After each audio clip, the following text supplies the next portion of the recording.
I was here in New York on the 7th of October, and on the 8th of October, I went down to Times Square.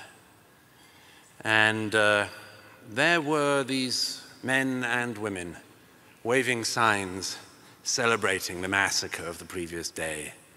They weren't calling for a two-state solution. They weren't saying, we'd awfully like to do some borderline territory swaps in the West Bank. No, it was all celebrating the massacre. And some of them were doing it, and they were holding these signs in Times Square, by any means necessary, at a time when we already knew what those means included, and in fact, when the massacre was still going on. And I thought then, and I said this in the Post, I thought then that a couple of things were obvious. The first is I had to get to Israel as soon as I could. The second was that we were going to see a kind of Holocaust denialism in real time, and therefore I thought I should see with my own eyes everything that had happened, everything I could see. And the third was that I noticed already what I said a couple of days after the 7th. I said, there are some times in your life when a flare goes up and everybody can be seen precisely where they're standing. And that seemed to me to be exactly what happened. I went straight to the sites of the massacres, to the hospitals where the wounded were recovering. I won't give you all of the, or even any of the terrible stories you can hear from there. I joined the experts in the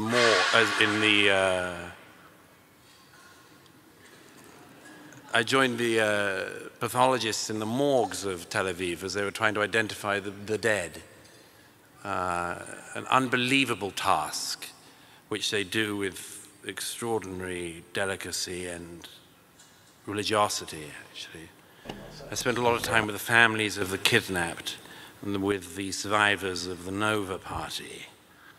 But I also had the great opportunity to witness firsthand Israel's response, because unlike some countries today, Israel doesn't just sit back with equanimity when it's attacked, much as some of the world would like it to do so.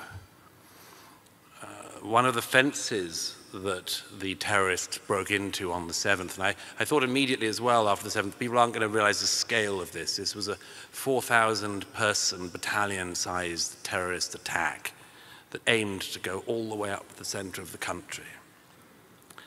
I felt rather proud, actually, to go back through that fence with the IDF when they were going into Gaza in search of the hostages. I saw the tunnel networks that Hamas has spent all these years building with your money and mine. I have a friend from the British Army, Colonel Richard Kemp, and one day we were standing underneath one of the tunnels that Sinwar had built, in which he's videoed going through. This is the mastermind of the 7th.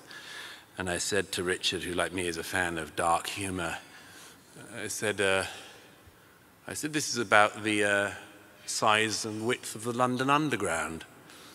And he said, yeah, and I hear it's even longer than the London Underground. I had the opportunity to say, and I think it's rather better run.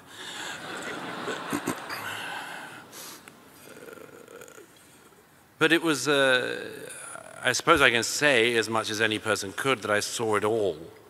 And on the day I left Israel a few days ago, I was the first person allowed in to see the Hamas terrorists who'd committed the atrocities of the 7th in the prison cells in which they're held. I mention all of this really to say, what do I make of all this? I'd like to say the first thing I would like to do is something even more heretical than what Paul Singer did earlier. I'm going to quote scripture. I think often of the line from Deuteronomy, when God says, I've set before you life and death, blessing and cursing, therefore choose life, that you and your descendants might live. And I think also of the psalmist who said, I shall not die, but I shall live. Because when I think of the 7th now, I don't only think of the victims, I think of the extraordinary heroes.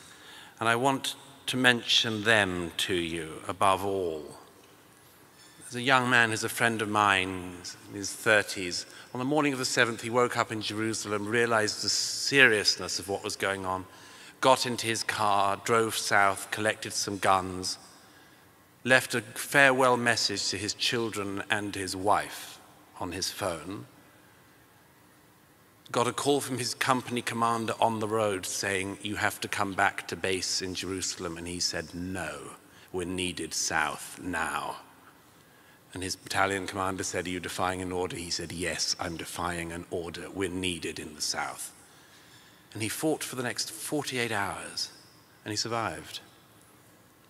I think of my friend Moshe, who I've had the great good fortune of being with for many months. He's now my cameraman, or was from the beginning, and the first day we were together, we donned our battle armor and helmets, and on the Gaza border, and I noted that Moshe had a bullet mark down the top of his helmet, and he hadn't mentioned anything about it. I said, "Where's that from?" And he explained that it was from the 7th. He every Saturday would go down to see a friend of his in Kfar Aza, also in the media, and he drove right into the middle of the firefight on the highway. He got out and he fought, and he killed 3 terrorists with his own gun that he carries with him, thank goodness. And he fought for the next 2 days. And he doesn't expect any applause from it or anything like that. Just did what he had to do. I think of the extraordinary Druze men who provided the food at the party, at the Nova party, and who I met a few months ago, some weeks after the atrocities, and who described to me not just what they'd seen at the party, which the world was already trying to deny, but what they'd done. And they didn't see themselves as heroes at all, but because they could understand Arabic, they saved so many young Jews that morning.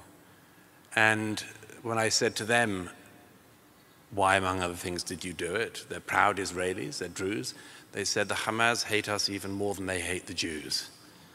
I think of the Muslim doctor who Hamas held as a human shield at one point in the morning, and who, even after being wounded, saved the lives of other Israelis. I think of the extraordinary people of the United Hatzalah, sort of first responders unit. They all get an alert on their phone, and they all go off and address a car crash. And I spoke to the head of that organization in Jerusalem. He said, in 30 years of doing this job, the whole 30 years altogether wasn't like 1 minute that morning. The lights just went off everywhere. And I think of a young woman called Adi Baruch. She was 23, and I was with her family in December in Judea and Samaria. She's a beautiful girl, a photographer, and she decided she had to go and re-enlist after the 7th, and she did. Her parents begged her not to, but she said she had to. And she was killed on her first day by a rocket that landed on her in Sderot. But her parents shared with me the note that she'd left for them in case she didn't make it. And in it she said, among other things, how sorry she was. But she said, "I wanted to live life, and now I want you to live it for me." I think, finally, of the extraordinary evening in November last year. I was at the Schneider Children's Hospital when the helicopters came, returning the first hostages, the first children who Hamas had stolen from their homes in the south. And we'd been waiting for them for 2 days. There were 2 days of thwarted exchanges where Hamas deliberately eked it out, more and more torture for the families. But when the helicopters emerged, there were 2 of them, and they emerged in the night sky, and the people of Tel Aviv realized what was happening, and every car stopped. I was standing right on the top of the hospital. Every single car in Tel Aviv stopped. And suddenly I noticed there was applause from the citizens, the Tel Avivians. And then there was singing all the way through the streets of Tel Aviv. And I said to my cameraman, what are they singing? and they were singing a song, Hevenu Shalom Aleichem, we brought you peace. And I learned afterwards that, speaking to the helicopter commander, that there was such intense competition among the helicopter pilots to have the good fortune, the honor of returning these children home. Now, there's millions of stories like this across Israel, absolutely millions. The country rings with them, it resounds with them. Life is too serious. Reality is right in front of you. Now, it seems to me that there's a lesson for this, and it's not a lesson for Israel, it's a lesson for us, for you and me, for us if we are going to restore countries like Great Britain and the United States of America.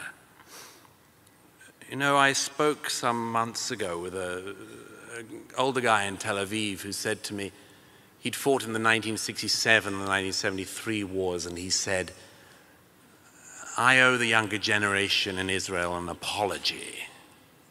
He said, I used to say they don't have it in them.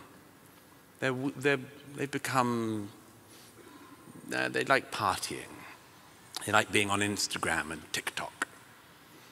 And he said, I owe them an apology. They've been magnificent. I wonder what I've learned about life. And I'm going to give you, I'm afraid, a circular definition. That life has to be fought for, and it has to be cherished. And that what Israel has been up against is not just a people of death, but a cult of death.